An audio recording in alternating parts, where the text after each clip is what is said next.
देखा है कि अगर मेरी विपक्ष पार्टी की कोई स्त्री है, जैसे कि स्मृति ईरानी है, या उस उधर वालों को देखेंगे तो इधर सोनिया गांधी हैं, तो अक्सर एक दूसरे के ऊपर छिटाकशी करते हैं। मैं भी इस चीज़ को एक्सेप्ट करती हूँ कि कई बार मैं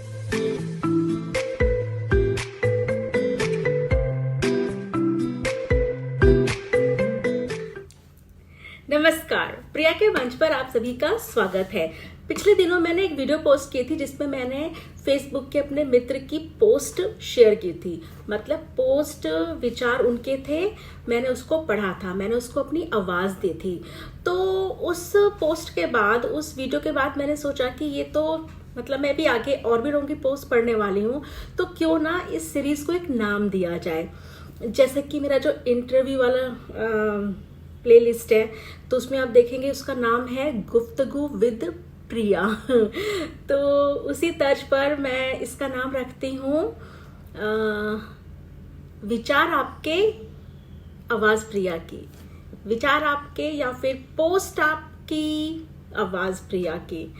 तो बताइए मुझे और भी कोई नाम अगर आपके जहन में आता है। चलिए देखते हैं कि आज की इस वीडियो में मेरे किस मित्र की पोस्ट का जिक्र हुआ है। चलिए देखते हैं उनकी फेसबुक प्रोफाइल।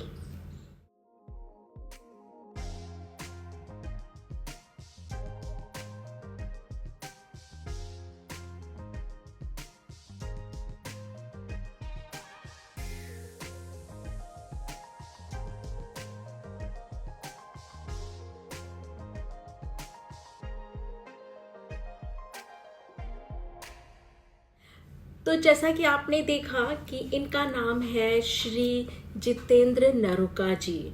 ये बहुत समय से फेसबुक पर लिखते आ रहे हैं, जहाँ तक मेरी जानकारी है कि इनके आर्टिकल्स पब्लिश भी हुए हैं, और जितने भी सामाजिक और राजनीतिक मुद्दे होते हैं सब पर अपने विचार रखते हैं।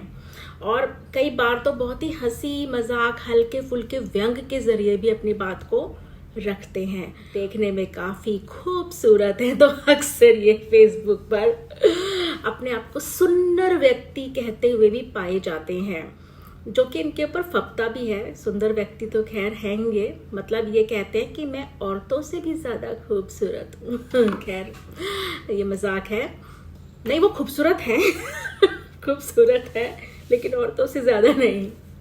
तो आजकल वो इतना ज़्यादा मतलब एक्टिव नहीं है लिखने में, क्योंकि उनका एक प्यारा सा नवासा है जिसके साथ वो अपने बहुत ही अच्छे पलों को व्यतीत करते हैं।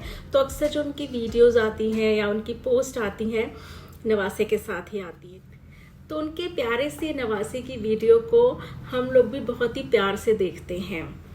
तो आज मैं जिस पोस्ट को पढ़ने वाली हूँ, एक बार उस पर नज़र डाल लेते हैं।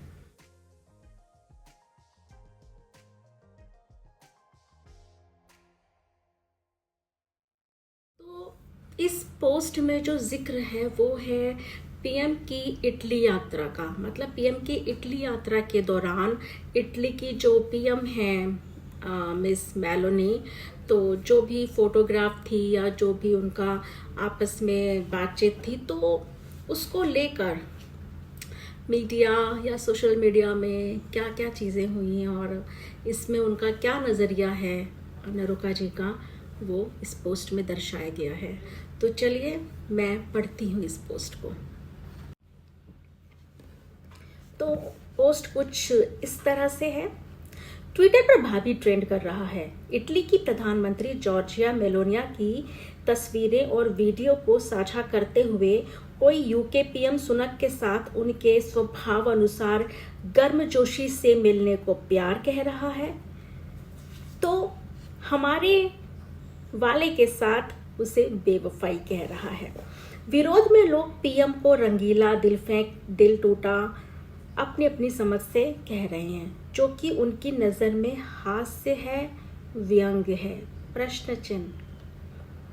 इस भोंडेपन को कोई कैसे हास्य कह सकता है, जिसमें इतनी तक शर्म नहीं कि आप विरोध के चलते एक महिला राष्ट्र प्रमुख के प्रति इस स्तरहीनता से सोचते हैं।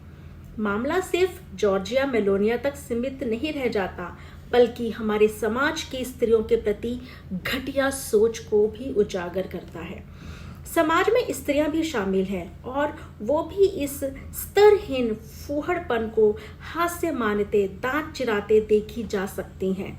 और मीडिया भी इसी समाज का हिस्सा है, वो हमारी सोच को ही रिप्रेजेंट करता है। नेहरू और एडवीना को लेकर इतने किस्से, इतनी बकवास वाली संघीय मानसिकता समर्थकों विरोधियों दोनों में आज भी कूट कूट कर भरी है। फिर ऐसी सड़ी सोच का समाज बेहतर राजनीतिक प्रतिनिधित्व की उम्मीद क्यों रखता है? अपने अंदर झांकें, ये वर्तमान राजनीति सत्या यूं ही नहीं आई, हम सब जिम्मेदार हैं और स्त्रियां भी, क्योंकि स्त्रियां भी इसी समाज का हिस्सा है। उनका भी दायित्व इस पितृसत्तात्मक समाज की जड़ें मजबूत करने में है। आंकड़ों पर थोड़ी नजर मारिए, 14 हो या 19, स्त्रियों का वोट प्रतिशत सबसे ज्यादा रहा 24 में भी, चाहे थोड़ा घटा हो पहले से। फिर आप बेहतर राजनीति की उम्मीद क्यों करते हो? यकीन मानिए, जिनका केंद्रीय विचार एक सा, उनसे ही दूरी बनाई गई है, यानी कि फेसबुक की भाषा में अनफ्रेंड, क्योंकि विरोधियों से पहले ही दूरी। पुरुषों से ज्यादा स्त्रियों के व्यवहार से आहत होना स्वाभाविक है अगर वो पितृसत्तात्मक समाज को गहरा करें। सिर्फ फेमिनिस्ट का टैग लगाने से फेमिनिस्ट नहीं हो जाते। यहाँ स्त्रियों से ज्यादा घमासान देखने को मिलता आए दिन। वर्ग जाति में शुद्ध तू, अशुद्ध तू, समझौतावादी में असल, क्रांतिकारी, हर मुद्दे को लेकर। इतना स्त्री द्वेषी होकर कोई फेमिनिस्ट कैसे रह सकता है? ये ठीक वैसा ही है जैसे दिहाड़ी मजदूर को संगठित मजदूर निम्न समझते और कर्मचारी दोनों को। होली क्रांति, हो लिया पितृसत्ता का नाश। खैर, मैं कहाँ से कहाँ आ गया, बस इतना ही कहना है, समाज के प्रति स्त्रियों का भी उतना ही दायित्व। हमेशा रोने धोने से काम नहीं चलेगा। कम से कम उपरोक्त भावी ट्रेंड छिछोरेपन का विरोध ना कर सको तो दांत चिराकर मौन समर्थन तो ना दो।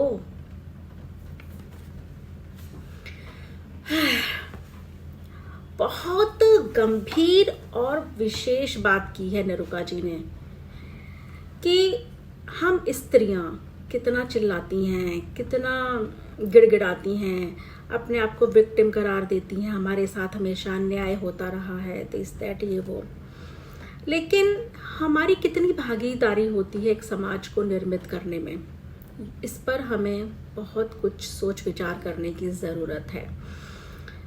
एक बार को कुछ सेकंड के लिए जब मैंने भी वो सेल्फी देखी थी या जो रील देखा था मेलोनी और पीएमजी का, तो बरबस होठों पर हंसी आ गई थी। लेकिन फिर जब सोशल मीडिया पर मीम्स, पोस्ट, हंसी मजाक, छिछोरेपन की बाढ़ सी आ गई तो मुझे भी थोड़ा बहुत गिल्ट हुआ अपने हंसने पर कि देखिए, आप हमारे पीएम हैं, ठीक है, उनकी भी हमें छवि को धूमिल नहीं करना है, लेकिन यहाँ पर बारीकी से देखा जाए तो वो एक पुरुष है। चलिए, उनको इतना फर्क नहीं पड़ेगा, लेकिन सामने वाली एक महिला है। सोचिए कि ये उल्टा होता कि हमारे देश की कोई महिला प्रधानमंत्री होती और किसी दूसरे देश के पुरुष प्रधानमंत्री होते और उस देश के लोग इस तरह से ओछी हरकतें कर रहे होते तो हमें कैसा लगता। खासकर हम औरतों को तो कम से कम नहीं हंसना चाहिए, हमें उस चीज़ का मुद्दा नहीं बनाना चाहिए, बल्कि अपने आसपास अगर हम देखें तो हमें उसे रोकना चाहिए। जो आखिर में पंक्ति लिखी है आखिर नरुका जी ने कि ठीक है, अगर आप विरोध नहीं कर सकती है, क्योंकि औरतों में ना, मतलब सॉरी टू से, बट बहुत ही गिनी चुनिया, बहुत ही कम परसेंटेज औरतों का जो कि किसी मुद्दे पर बोलती हैं। तो ठीक है भैया, तुम्हारे में अगर दम नहीं बोलने का तो मुंह भी बंद रखो, फिर तुम दांत क्यों चियार रही हो, तुम हंस क्यों रही हो? क्योंकि हंसना, दांत चियारना, उस पोस्ट को लाइक करना भी कहीं ना कहीं आपकी मौन स्वीकृति है, जो कि नरुका जी ने भी कही है। हम औरतों को अपने औरत होने का सम्मान कायम रखना है तो सबसे पहले हमें खुद अपनी स्त्री जाति की इज्जत करनी होगी। किसी भी दूसरे देश की जो नायिका हैं या उस देश को रिप्रेजेंट करती हैं, उस देश की फर्स्ट लेडी हैं, उसका सम्मान करना बहुत ही ज़रूरी है। अपने देश में भी मैंने देखा है कि अगर मेरी विपक्ष पार्टी की कोई स्त्री है, जैसे कि स्मृति ईरानी है या उस उधर वालों को देखेंगे तो इधर सोनिया गांधी हैं, तो अक्सर एक दूसरे के ऊपर छिटाकशी करते हैं। मैं भी इस चीज़ को एक्सेप्ट करती हूँ कि कई बार मैं इस तरह के हंसी मजाक के मीम वाली पोस्ट को लाइक कर देती हूँ, लेकिन सच में इस पोस्ट को पढ़ने के बाद या मंथन करने के बाद, सोचने के बाद मुझे लगता है गलत है। कम से कम एक स्त्री होने, हाँ, अगर हम किसी के गलत बातों का विरोध करते हैं ना, तो उसके विचारों का विरोध करना चाहिए। उसके शारीरिक बनावट का यानी बॉडी शेमिंग नहीं होनी चाहिए, या फिर उसके उल जुलूल फोटो नहीं होने चाहिए, उल जुलूल मजाक नहीं होने चाहिए। विरोध केवल विचारों का होना चाहिए, ना कि उस व्यक्ति के शारीरिक कद काठे, इन सब चीज़ों का।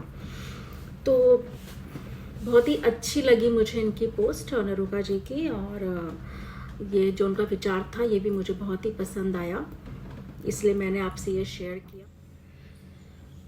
तो फेसबुक, सोशल मीडिया में ऐसे बहुत से पोर्टल हैं, न्यूज़ पोर्टल हैं, या फिर लोगों ने अपने पर्सनल ब्लॉग्स बना रखे हैं जहाँ पर वो अपने विचारों को शेयर करते हैं, बताते हैं। तो जैसे देखिए, किताबें पढ़ने में बहुत समय लगता है, ठीक है, और हमें बहुत डिटेल में किताबों से पता चलता है, बिल्कुल सही। लेकिन हमें अगर उसी टॉपिक पे, उसी मुद्दे पर कोई कम शब्दों में समरी चाहिए हो, तो ये जो पोस्ट लोग लिखते हैं, जो ब्लॉग लिखते हैं, ये काफ़ी हमारे लिए फ़ायदेमंद साबित होती है। तो ज़रूर इनको पढ़ते रहना चाहिए, ताकि आप प्रेजेंट में जो भी मुद्दे चल रहे हैं, जो भी विचार विमर्श चल रहा है, वो आप उससे रूबरू होते रहें। जैसे कि आजकल सोशल मीडिया, फेसबुक पर वेगन, वेजी, नॉन वेजी का बहुत ही ज़्यादा मुद्दा छाया हुआ है। देखते हैं, अगर किसी की कोई बहुत अच्छी पोस्ट मिली उस मुद्दे पर तो मैं ज़रूर आपसे शेयर करूँगी। तो आज के वीडियो में बस इतना ही। तो आप मुझे ज़रूर बताइएगा कि मुझे क्या नाम रखना चाहिए, पोस्ट आपकी आवाज़ प्रिया की, या फिर विचार आपके आवाज़ प्रिया की। तो देखते रहिए प्रिया का मंच, जुड़े रहिए प्रिया के मंच से, और जानिए प्रिया के विचारों को। तो स्वस्थ रहिए, खुश रहिए, आबाद रहिए, और एक अच्छे और सच्चे नागरिक बनिए। थैंक्स फॉर वॉचिंग, धन्यवाद। जुड़े रहिए प्रिया के मंच से। Take care, bye.